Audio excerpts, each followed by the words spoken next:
Hi, I'm Dennis Choi, and I'm a public health analyst for Cuba.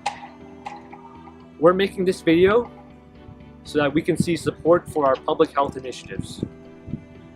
We have the lowest mortality rate of our WHO region, but in 2012 we experienced 3.5 million deaths, most of which come from non-communicable diseases. Some of our most urgent issues are cardiovascular disease, cancer, and tobacco usage. And we have invited some specialists to talk about our current situation. As all of you know, Cuba is very famous for our tobacco industry. It is very important to our own economy as well as our tourism. It brings us $200 million every year, but we have to face its downsides. There are 24% of our adults are smokers. Smoking causes 18% of the preventable deaths. It means that there are 2 people dying every hour. And among the topmost killer, there are the heart diseases and cancer.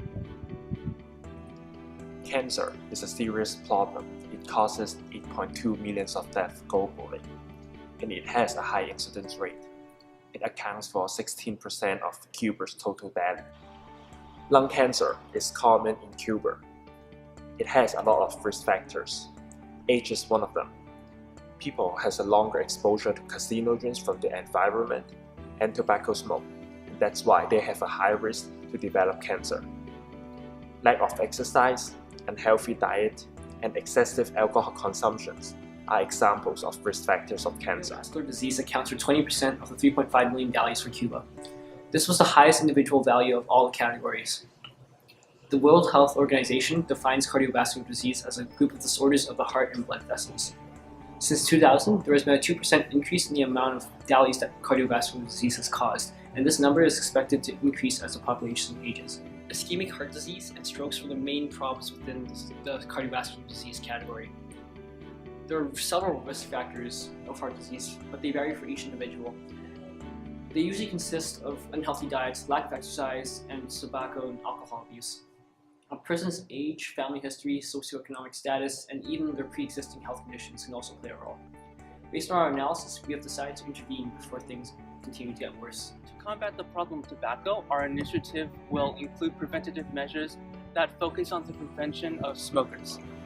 Such prevention methods include banning of advertisements of tobacco, placing graphic warning labels on packages of cigarettes, and banning public smoking. To combat the problem of cancer and cardiovascular disease, our initiative will encourage doctors to push for yearly screenings and testings to ensure that their patients do not have cancer and cardiovascular disease. In order for our initiative to succeed, we have garnered the support of the Cuban Society of Cardiology and other public health advocacy groups. We now need your help and support in creating a healthier and more productive Cuba. Thank you.